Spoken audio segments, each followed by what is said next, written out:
Hello, ladies and gentlemen, and welcome to the Discriminating Gamer. My boss recently asked me why I hide under my desk all the time. And I told him, good employees are hard to find. Ladies and gentlemen, today we're going to go ahead and take a look at Ottoman Sunset, the War in the East, 1914 to 1918, from Tabletop Tycoon and Victory Point Games.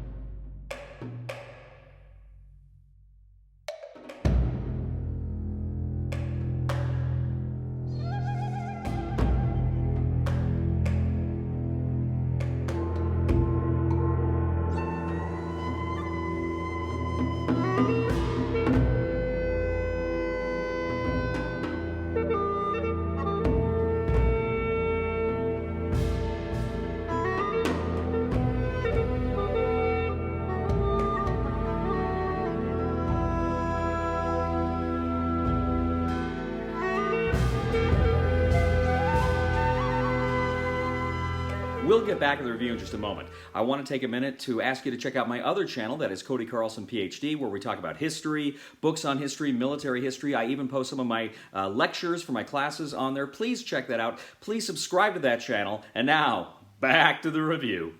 In Ottoman Sunset, the Great War in the East, 1914 to 1918, from Tabletop Tycoon and Victory Point Games, one player takes on the role of the ruler of the Ottoman Empire as he battles his enemies and attempts to survive the Great War.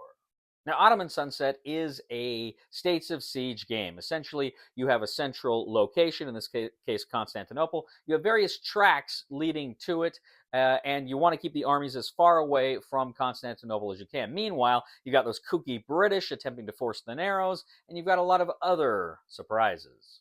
Now you have your event deck, and it's actually made up of 3 different smaller decks, kind of a beginning, a middle, and an end to the war. You start with just the first deck, and you draw a card. Now the card is going to tell you, first of all, if there is an off-battle map, meaning these are battles in Eastern Europe or naval battles, what have you, Western Europe.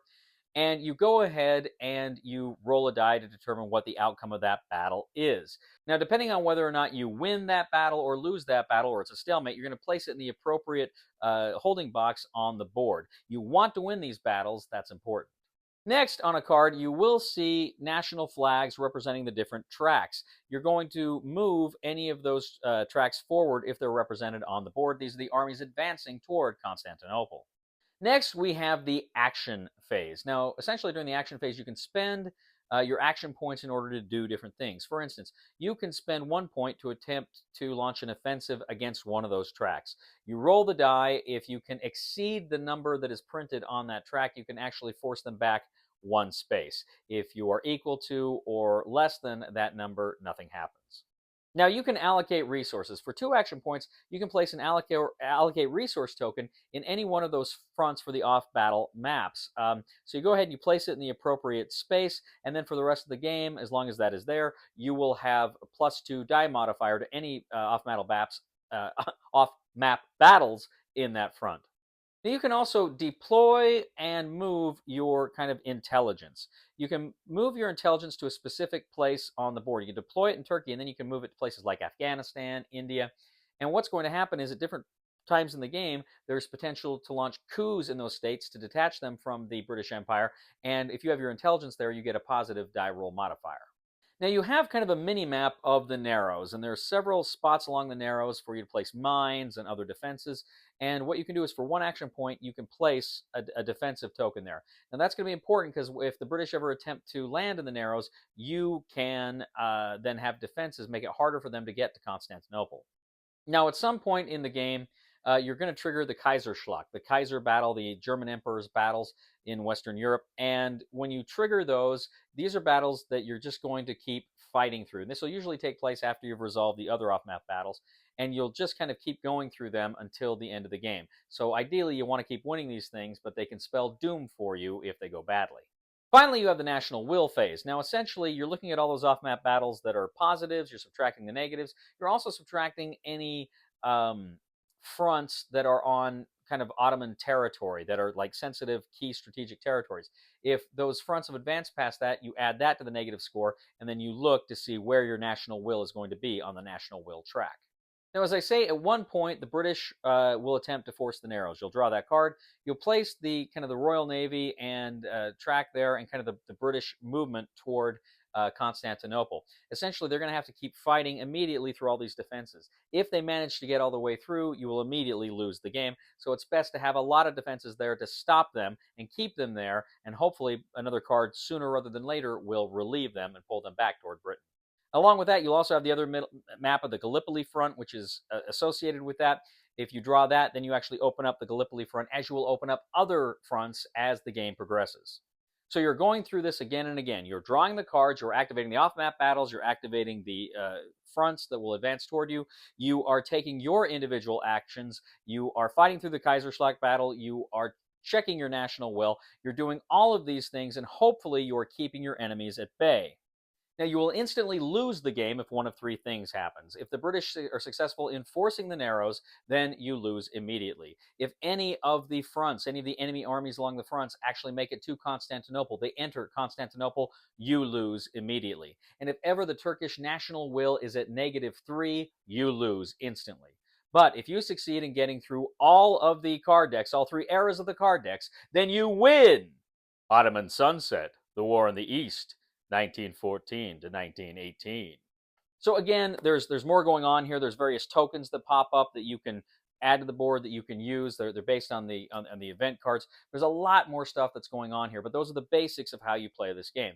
Now, I recently reviewed Habsburg Eclipse, and these two games can actually be combined. You can actually play it as a co-op with two people, or just kind of as a super solo game. I have not attempted that.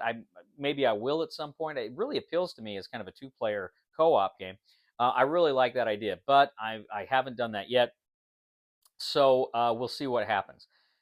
In any event, this game here, Ottoman Sunset, I had never played. I had played Habsburg Eclipse before, the original Victory Point Games version. I had not played Ottoman Sunset. And this was one I remember back in the day, I was actually getting ready. I wanted to play it. I think I actually asked Victory Point Games if they had a review copy, and they didn't. They had just run out.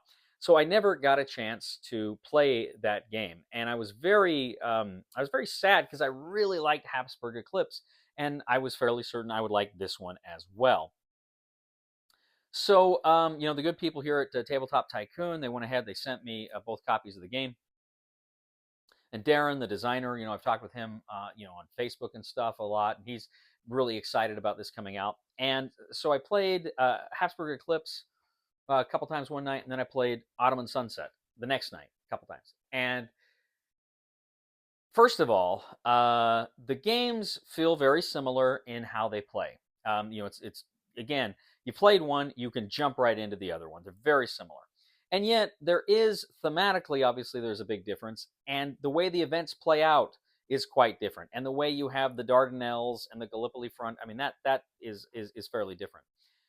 So suffice it to say, I really like this game. I really had a lot of fun with it. I love States of Siege games, and I think this game does an absolutely fantastic job. And again, I mentioned this in the Habsburg Eclipse review, and I think I mentioned this in most of my States of Siege games reviews. I love the stories these games tell.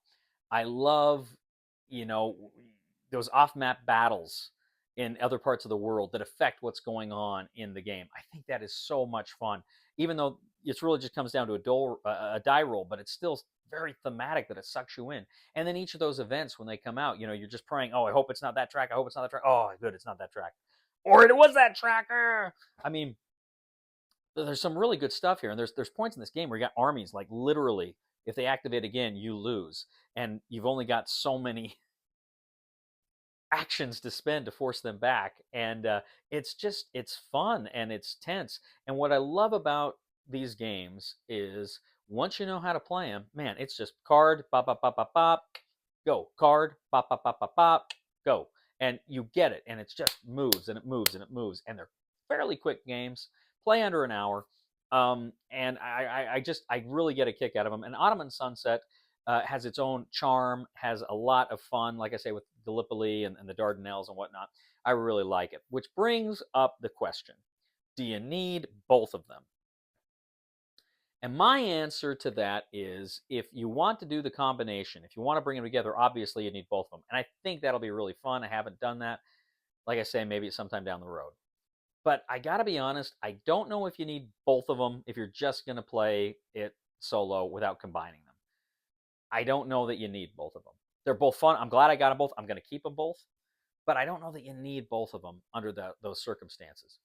Having said that, if we're just looking at Ottoman Sunset in a bottle, this is a great game. It's fantastic. It's fun. It's thematic. It's a great story. I really love it. I love them both, frankly. So recommendation for the discriminating gamer for Ottoman Sunset, The War in the East, 1914-1918 is buy it. Ladies and gentlemen, thank you once again for joining us today on The Discriminating Gamer. As always, I ask you to please leave a comment for us on YouTube, on Board Game Geek, on our Facebook page, or on thediscriminatinggamer.com. I ask you to please like us on Facebook, subscribe to us on YouTube, and follow us on Twitter. I'd also ask you, ladies and gentlemen, to please check out my other channel, that is Cody Carlson, PhD, where we talk about military history and books on history and fun things like that. I'd ask you to go ahead and subscribe to that channel. It would mean a lot to me. Also, if you get a chance, please give a thumb to this video on Board Game Geek. That helps us out a lot. And if you really do enjoy the content we bring you here on this channel, I'd ask you to go ahead and click on the Super Thanks button here on the YouTube page. That would mean a lot to me. Now, if you will excuse me, I need to go find my Gone in 60 Seconds DVD. He was here a minute ago. Please somebody help me on my feet again.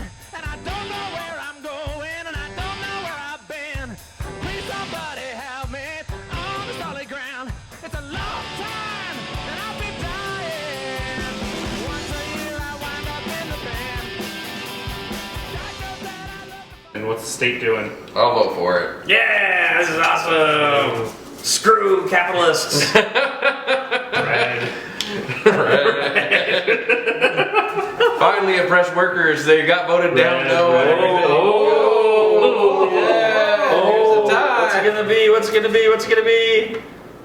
Oh, you piece of crap!